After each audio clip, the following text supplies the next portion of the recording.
Why do you always hug him? Stop hugging! You're just making fun of him right now. Shanta, hi guys, I'm Judy, and today I'm going to be continuing my sort of rewatch of Fruits Basket, the reboot, season 1, episode 3, and in the last episode we got to know Kyou a lot better, and also Yuki a lot better. Like, we got to see like vulnerable sides of both of them, and how Tooru's kind of find her place between them, I guess, among all of them, including Shigure, I guess.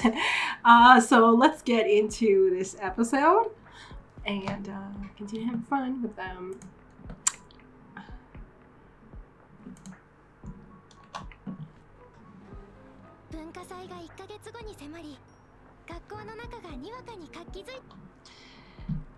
I mean, yeah, she's talking about the festival, but like, why is this not working? Okay, let's hope this one does work. Episode 19 is available on my Patreon right now, and you can check it out if you want to support me. If not, I just hope you enjoy this reaction. Please make sure to support the original content, and let's go.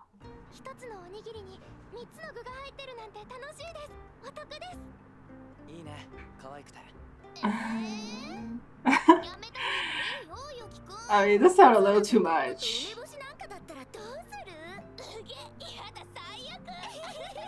Why would you do that?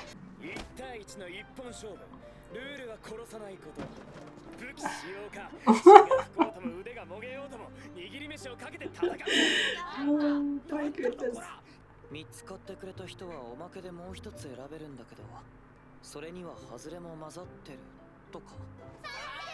Like what?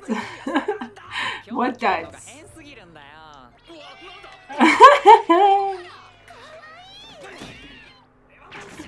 And the cats were just like flung away.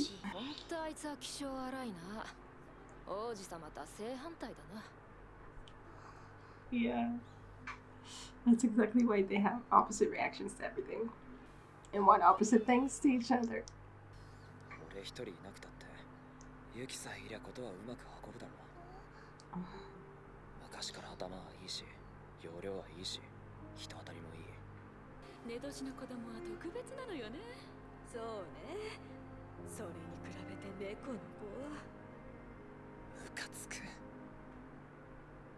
So, at least the way it's presented, like the adults are saying like things so, like they're saying like, oh, Yuki's so good. It's not like the cat. Like, it's so pointed for Kyou to hear that. I mean, it is realistic because you do tend to hear, you know, the things that, like if they said, oh, the mouse child is so, like Yuki, whatever, he's so, I don't know what, not like the cow or something. Cow? Ox. Then Kyou wouldn't remember this as this like defining memory for himself. Exactly. So like obviously you retain like the memories and the pointed words that are directed at you. But the way it's presented is like, I don't know. Like they said it exactly for him to hear or something. Also, it's kind of funny how they just totally open up to her. Like, I know she has that effect that, you know, like she really cares, so it's easy to open up to her, I guess, but I don't know, it's a little awkward. And it's just like she was like, you're okay, like you're gonna be the first one. It's like it's starting to talk about Yuki like everything about Yuki that he thinks.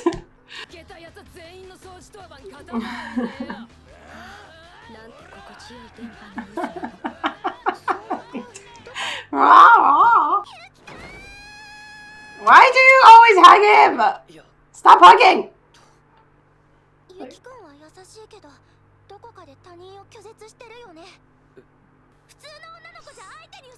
Oh yeah, I get that feeling so much. Yikes. Secret technique.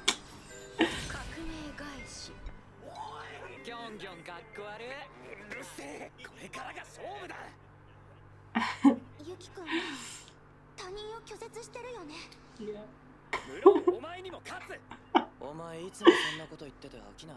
やはりあの言葉の意味は、京くんが相馬くんに勝てれば、十二支の仲間に加われるということでしょうか。So it seems.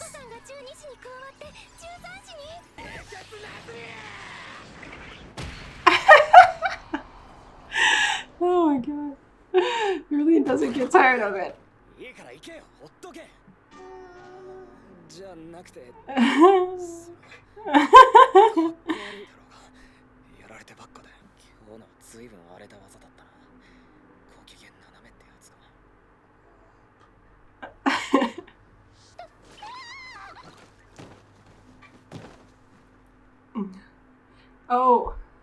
Oh, I think I know what's gonna happen now.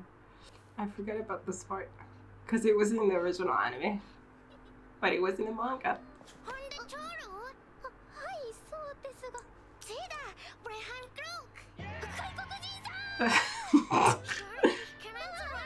Why is he talking in German?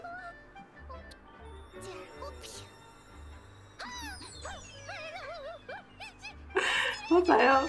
Like, there's absolutely no reason why he should why he talks in German. It's so weird. I mean, sometimes he like says, German words. That makes sense, but he's talking in Japanese. Of course, I do realize he's bilingual, and he has this whole thing with his mother that we're gonna get into eventually. But I still think it's really weird to just speak German to a sort of complete stranger just to freak her out. But I guess Momiji does tend to do that. Like, he doesn't really think things through in that way. The thing I have the most problem with, I guess, is the fact that it feels just like a story device, just to like really make Momiji seem super mysterious and weird. But because it does kind of, in a way, work with his character, I guess I can forgive it.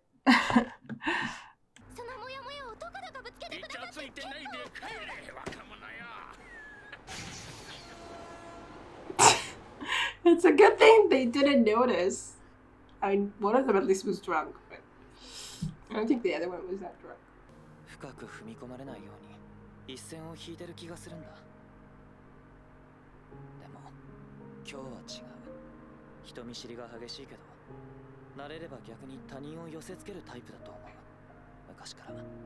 Yeah, so much. Even though he doesn't feel that way. Like, he was complaining about the other episode. About how he's bad with people. Except, of course, Kyou was complaining about how he was treating Tooru, which we know he feels flustered around, and maybe also how he treated the other girls, which he wasn't used to, hanging around either. So it's exactly what Yuki said. It's him just needing to warm up to the situation, and then he can let himself be himself.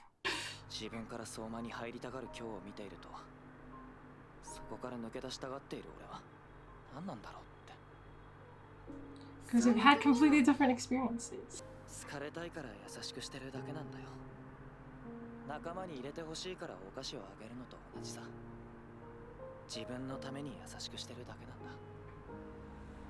Oh, there's so much of Yuki that I relate to.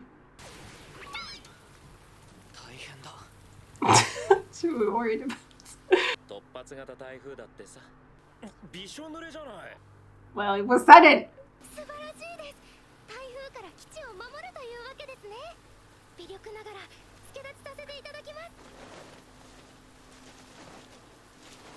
Yeah, how would he have done it by himself if he hadn't come? Not clear. You're just making fun of him right now.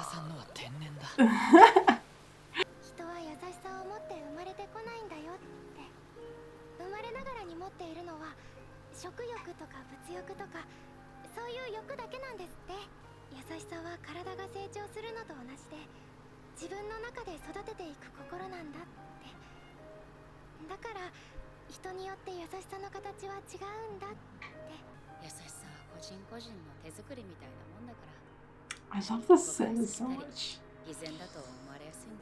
Like this knowledge, like I don't know, the way she's, you can just imagine it. Kindness being built by your own hands.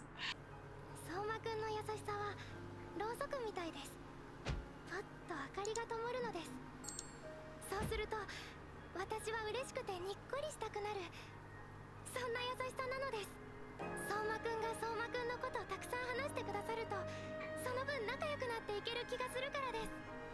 Like, it's so easy to talk to her. She's so, you know, non-judgmental in any way. 疑うなんて誰にでもできる簡単なことだし、トールは信じてあげられる子になりな。それはきっと She makes it sound so easy. 誰かの力になる。 And Tori just, you know, became that kind of person somehow. I mean, not somehow. Her mom helped her become that person. But she was able to do it. It's not that easy. 大丈夫です。花ちゃんとウオちゃんはとってもいい人です。 But you think that about everyone, probably. 学校でもあんな風に笑える日が来たら、もっと人気者になってしまうかもです。 Yeah, but maybe more popular, you know, in a more real way. Like, not in an idolized way. He calls it farm too. I know this is like a totally trivial and unimportant detail, but I somehow love it that both Toru and Kyou call it farm when it's obviously not a farm. I just love that they have kind of the same way of thinking about things sometimes. いかがですか？それは特に自信作で。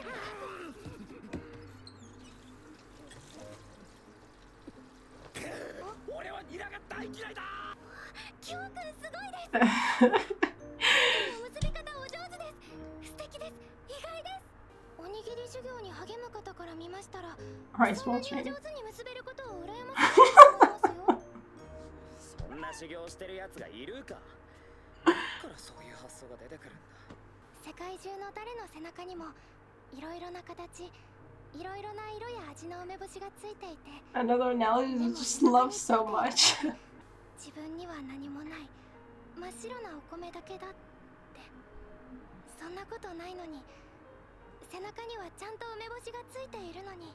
It's so beautiful in so many ways. ちゃんと見えてます。キョウくんの背中にある立派な梅干し。相馬くん素敵です。 You're getting chills. 素敵です。だからお前はどっからそういう発想がついてるぞ。お前の背中にも梅干し。俺には見えるぜ。本当ですか？本当ですか？小梅ぐらいのやつだけどな。すんげえ小さいやつな。So this might be a little bit of a spoiler in terms of where the story is at right now, but I really wanted to point out how we have two cases in this episode of Toru helping both Kyou and Yuki with really nice analogies that really, at least they're supposed to help them deal with some challenges they have in their lives. And immediately Kyou like returns the favor in some way, or like not exactly, like he just kind of puts up a mirror to reflect it back at Toru, whereas Yuki is not at a place where he can do that. So that's interesting that it's like already present, this kind of different dynamics between them.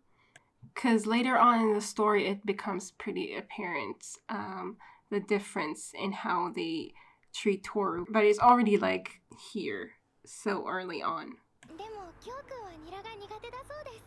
そんなもん食えるか。What is he doing? 二人がお互いの魅力を理解し合えたなら仲良くなれるかも。俺、君のことを誤解していたみたいだ。ごめんよ。俺もさ、すまねえ。What the fuck is this? これからは末永く友情を深めていく。This is so disturbing. She like rang the bell and then ran away all the way behind the tree.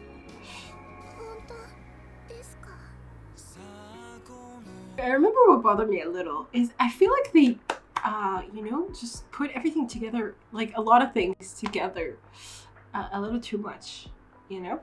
But maybe it's just I feel that way because I'm so used to the original or something. Like for instance, it was a little weird. I don't remember how it happened in the manga, but it's so weird that Yuki just decided out of the blue to to make you eat that chive onigiri because in the original, at least, I remember that it was just like, I don't remember. He was annoyed at something.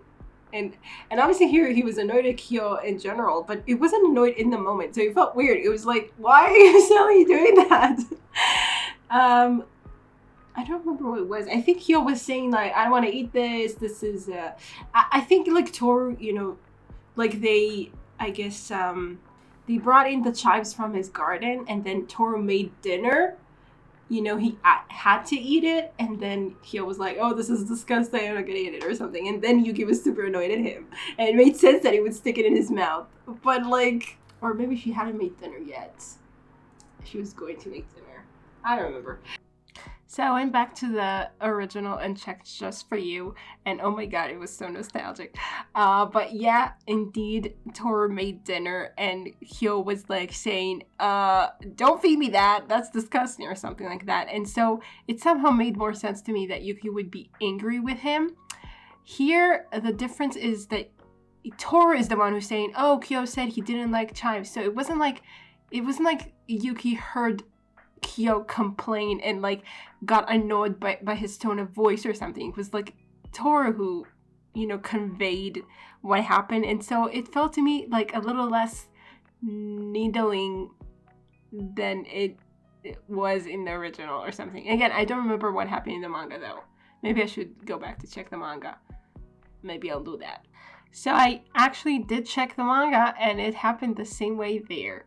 So I feel like maybe they were trying to do something a little different in the remake or something, so it wouldn't be, you know, exactly the same as the original or something like that. And yeah, and they tried to kind of put things together a little more compactly, I guess. But in this particular case, it just didn't work for me as well. Anyway, so here it felt a little forced to me, but maybe it is because I'm like comparing it to the original scene, if I remember that scene. But some things feel like they just kind of pile a lot of things together, and I don't have time to like really, you know, just sit around with one analogy and be like, wow, this is so beautiful. You know, like we have so many beautiful moments happening at the same time, but it's fine. I really love, you know, oh my god, the way that she just like her mom like explained it. I just love it. It's so beautiful.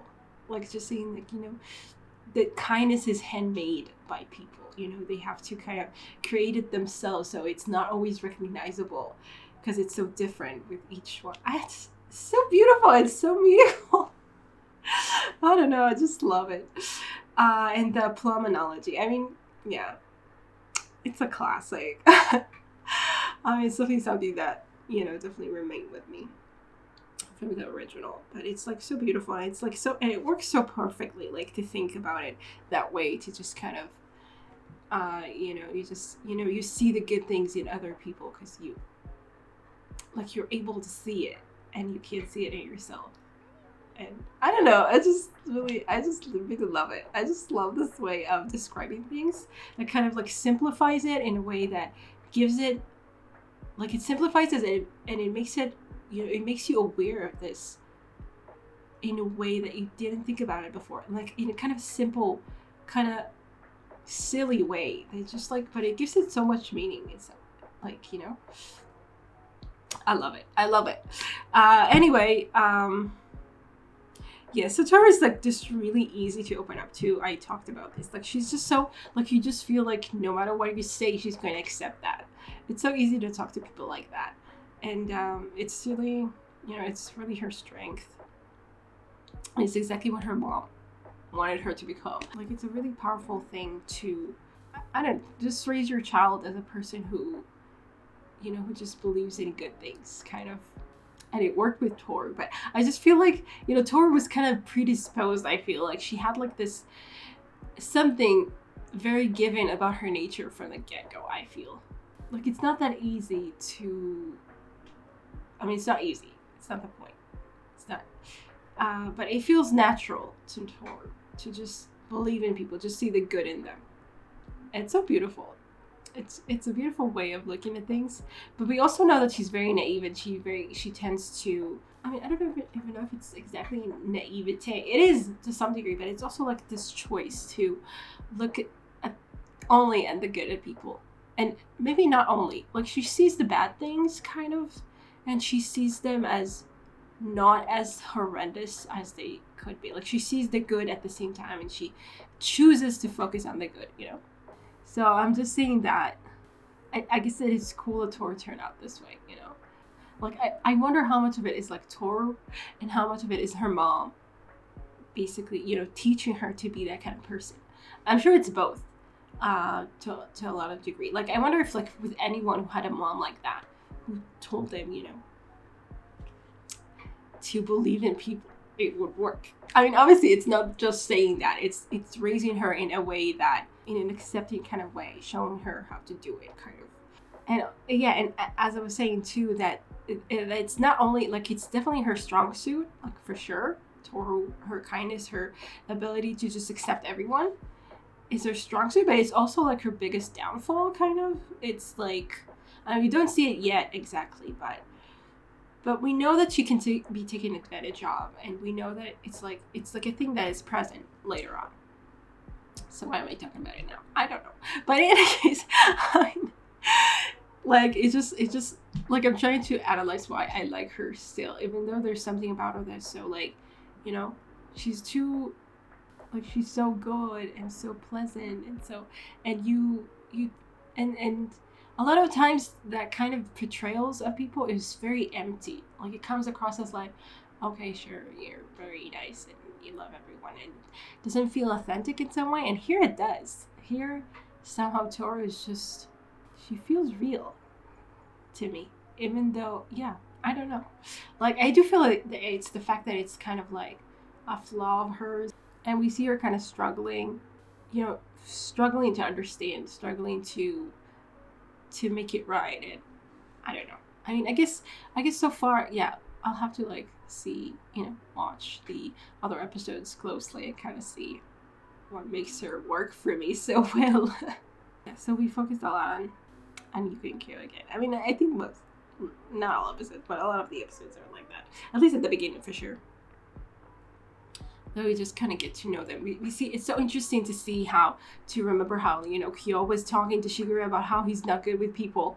And then we have here Yuki saying, I'm not good with people. And Kyou is so good with people. And Kyou here in this episode is saying Yuki is so good with people. Like, they see completely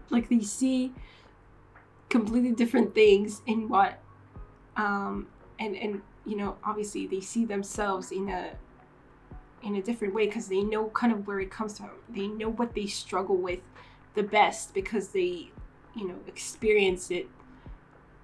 Like, they know their fears, they know their own, you know, struggles. You know, like, if they're kind, if people like them, you know, Yuki, for instance, feels like it's not real, and Kyou feels like he's like, nobody takes him seriously because he's not smart enough, or because he likes violence too much. I don't know. But anyway, yeah, it's just like something about it rings so true, you know, because I really understand these, like their struggles just feel so real to, you know, actual people. And it makes a lot of sense that someone from the outside would look at it and be like, you know, like, both of you are good at your own thing, but you're good at it, and you're just dismissing that because you're focusing on what you're bad at, and it's such a natural human thing to do. Like, I feel that for sure all the time, and it's just nice to have Toru kind of look at them and be like, no, you're good. You know, you're good at what you are, and it's lovely. But some of the things, like, really make me embarrassed, like the way, you know, for instance, that first scene when Kyou is just, like, totally pouring his heart on Yuki for no reason. Like, I don't know. That's funny. Like, he didn't need to be prompted, barely. Toru was just like, are you okay? And, like, Yuki's so good at everything. I'm so bad at it. Like, I don't know. It's funny to me. But I think it works because with Yuki, like, she made more of an effort. Like, she had to say to him, oh, if you have something you wanted to tell me about, you know, you can talk to me and stuff. Like, you know, she had to kind of nudge him a little more. And we know that Yuki's a lot more closed off than Kyou is. So it works with her personality. Anyway. Yeah, I think I'm more of a Yuki person. I definitely like understand that feeling of like being fake, like he is, and being like kind, but not in a way that people get close to you. I don't know. I get that so much, and yeah, I'm more of a Yuki person, but I love Kyou more. I mean, I do relate to Kyou on a lot of things too. They're both like so. I just love how they're so like we just, you know, learn about them so much. Like, it's so detailed. They're developed, like they're just the way they're portrayed. And what else? Kagura. But we'll see her next time. And and Momiji. Jesus. Yeah, they totally skipped that part in the original anime, and I kind of get why. It's so weird. It's so weird, and it's uncomfortable. You know? Like, obviously he's talking German, so we won't understand, so Tooru won't understand, so we feel like, oh my god, what is this mysterious little munchkin? What does he want? You know? I do know that he says she's pretty, though, because I know, I don't know how to pronounce it, but I know that Hupshe or Hupshe or something is pretty. Because I used that word at some point. Like, I researched it, and I used it. Anyway, for my own story. So... but besides that, I mean, otherwise, like, if I didn't have this knowledge, I would not know what he wants. And then he kisses her out of the blue. Like, that's... Dude, I know you're, like... I mean, he's not even a young child. It's like... Yeah, that's the whole thing about him. But anyway, it's very disturbing. And it's a weird way to introduce him. Like, just to cause this, I guess, kind of something that you're not sure about, this tension that you're like, what is going on? And also to explain why they know about the festival, I guess, fine. I do like Momiji, but this introduction of him is just bizarre. And like, he never just talks German. I think, maybe with his mom or something, I don't know. But like, he never, like, he talks with Japanese, and every now and then, I guess, he kind of sticks German words, which is kind of normal for someone who is like, talks two languages or more, and they sometimes, you know, forget that word, or this word has the better meaning that they want to convey, so they use, you know, words from, you know, they kind of, I do that a lot with Hebrew and English too, but not, like, I would, like, he knows she doesn't understand him. He did it on purpose. For no reason. Who does he talk to in German here? Like, exactly, he doesn't talk to his mom either. So, like, you know, like, did he grow up in Germany? I don't think he did. Like, his family's here in Japan, so I don't think so. So he just decided to talk in German to be weird. Like, okay. Anyway, it worked for him, if that was his goal. Yeah. So, anyway, this was a fun episode. I remember really loving the 4th episode, so I'm waiting for that to see if I feel the same way about it. I hope you guys enjoyed this reaction, and I'll see you in the next one. Bye. Special thanks to my top Patreons, Redding Tier, Andy Plays All Night, Stone Tree, Terranor, and Michael Gabriel, and to the rest of my amazing Patreons, who without their support, I would never be able to keep on doing this. Thank you so much.